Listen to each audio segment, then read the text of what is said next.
नोरमा group, जो सोचता है वो करता है। आपके अपने सपनों का आशियाना। नीतीश कुमार अचानक चौंकाने वाले फैसलों के लिए जाने जाते हैं और जब जब वो फैसला लेते हैं तो उसके पीछे उनकी रणनीति बड़ी होती है। आपको बता दें कि चुनावी साल है। चुनावी साल में जिस तरह से हमने देखा कि कल प्रधानमंत्री नरेंद्र मोदी का जो रोड शो हुआ, उस रोड शो में जो कुछ भी नज़र आया उसको लेकर के कई तरह की बातें आप सुन रहे होंगे। विपक्ष लगातार ये बता रहा है कि रैली पूरी तरह से, ये रोड शो जो था वो पूरी तरह से फ्लॉप नज़र आया। लोग सड़कों पर नज़र नहीं आया और लोगों को जो लाया गया था वो भाड़े के लोग थे।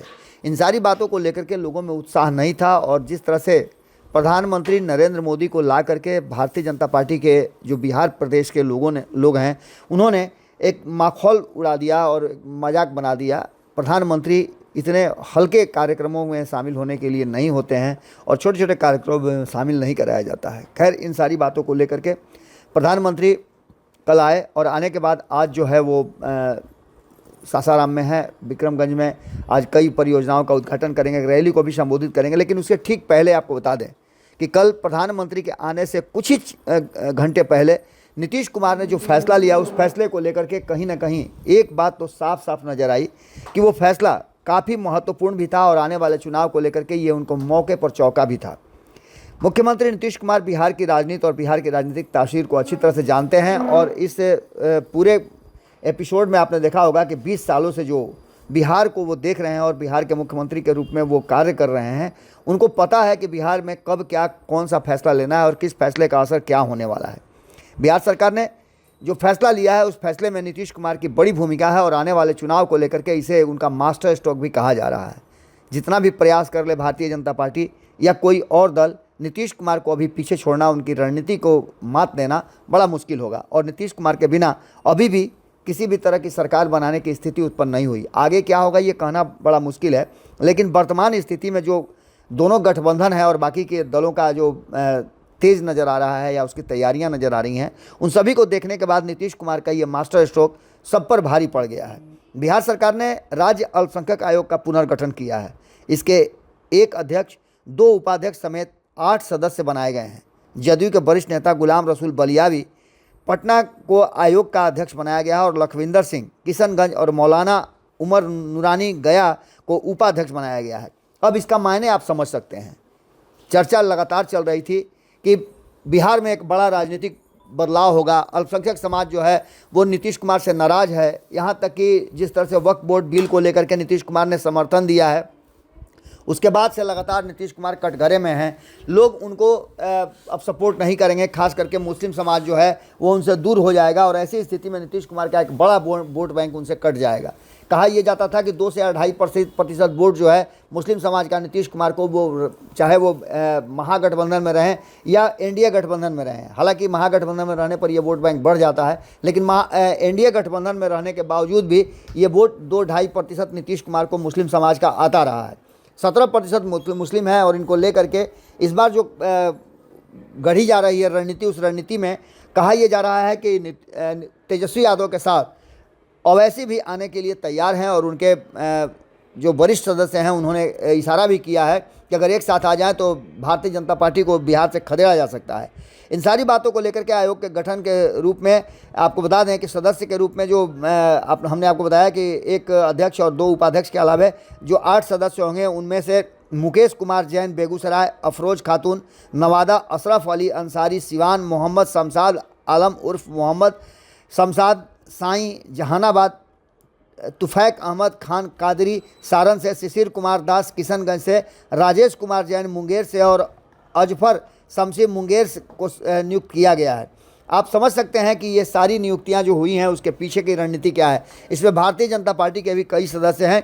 इन सभी पदाधिकारियों का कार्यकाल प्रभार ग्रहण करने की तिथि से अगले 3 वर्षों के लिए होगा। इस संबंध में अल्पसंख्यक कल्याण विभाग की ओर से गुरुवार को अधिसूचना भी जारी कर दी गई है। ये नीतीश कुमार का मास्टर स्ट्रोक बताया जा रहा है और इसके साथ साथ नीतीश कुमार ने प्रदेश जदयू मुख्यालय में गुरुवार को आयोजित कार्यक्रम के अनुसार इस बात की जानकारी मिली और इस बात को लेकर के कहीं ना कहीं अब कहा जाने लगा है कि जिस तरह की स्थिति उत्पन्न हुई है उससे साफ साफ नज़र आ रहा है कि कहीं ना कहीं नीतीश कुमार ने इस मास्टर स्ट्रोक को कहीं ना कहीं भारतीय जनता पार्टी के सामने रख दिया है और ये नीतीश कुमार के राजनीतिक कौशल की विशेषता अब होती है। बलियावी ने इस विषय पर कहा है कि संसद में सब नंगे हो गए हैं, अब सेकुलर और कम्युनल में कोई अंतर नहीं रह गया है। बलियावी को पद मिलना विधानसभा चुनाव के पहले इस बात की तरफ दिखाई दे रहा है कि इसके लिए नीतीश कुमार ने बड़ी सौदेबाजी की है और अल्पसंख्यक समाज को अपने तरफ किया है। बलियावी एक बड़े जनाधार के नेता भी कहे जाते हैं। नीतीश कुमार ने जनता दल यूनाइटेड के महासचिव और पूर्व सांसद गुलाम रसूल बलियावी को बिहार राज्य अल्पसंख्यक आयोग का अध्यक्ष बना करके एक बड़ा गेम खेला है। इसको लेकर के मुस्लिम समाज में निश्चित रूप से बलियावी की जो पकड़ है और वक्फ संशोधन बिल के खिलाफ जेडीयू में रहकर भी जो उन्होंने बातें कही है उसको कहा जाता है कि शांत करने के लिए या फिर उनके साथ जुड़े वोट बैंक को अपने पाले में रखने के लिए ये उनका एक मास्टर स्ट्रोक कहा जा रहा है।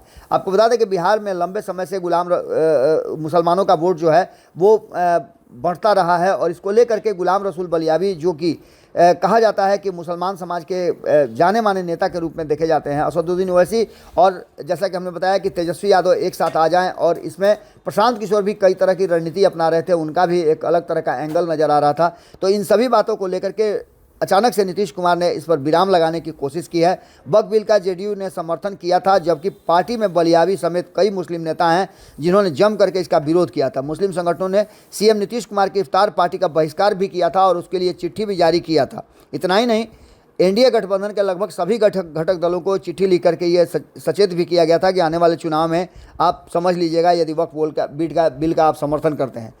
राज्य सरकार बिहार राज्य अल्पसंख्यक आयोग का पुनर्गठन कर दिया है। बलियावी को अध्यक्ष के अलावा पटना सिटी और लखविंदर सिंह और अन्य जो मौलाना उमर नूरानी हैं उनको उपाध्यक्ष बनाया गया है। हमने आपको पहले ही बताया। विभागीय अधिसूचना के मुताबिक आयोग में बेगूसराय के मुकेश जैन और बाकी के लोगों को भी शामिल किया गया। नवादा से अफरोजा खातून हैं और सिवान से अशरफ अली अंसारी हैं। जहानाबाद के शमशाद आलम हैं, सारण के तुफैल अहमद खान है और किशनगंज से शिशिर दास, मुंगेर के राजेश जैन एवं अजफर शमसी को सदस्य बनाया गया है। आपको बता दें कि नीतीश कुमार का यह मास्टर स्ट्रोक आने वाले चुनाव में कहा जा रहा है कि एक बड़ा ट्विस्ट पैदा करेगा। अब देखना दिलचस्प होगा कि नीतीश कुमार ने एक बार फिर से ये साबित किया कि बिना नीतीश कुमार के एनडीए गठबंधन का कल्याण होना संभव नहीं लगता है। इस तरह के फैसलों के लिए नीतीश कुमार जाने जाते हैं और उन्होंने इस फैसला को तो लिया है। इसके अलावा अभी कई फैसले हैं जो नीतीश कुमार आगे भी लेंगे और अपने फैसले से लोगों को चौंकाएंगे। जुड़े रहिए भारत लाइव के साथ। बहुत बहुत धन्यवाद। पनोरमा ग्रुप, जो सोचता है वो करता है। अगर ये वीडियो पसंद आई और वह बिहार के राजनीति और बिहारियत से सरोकार रखेनी तो सब्सक्राइब बटन दबा के चैनल के सब्सक्राइब कर ली। ओजे एगो घंटी बा, ओकरा बटन दबा देला से कुल सटीक और मारक खबर रुआ मुफ्त में मिल जाई। अगर रुआ पत्रकारिता के हमनी के नया प्रयोग में सहयोग कर चाहतानी तो ज्वाइन बटन दबा दी। पेटीएम नंबर नोट कर ली 9386816700। धन्यवाद।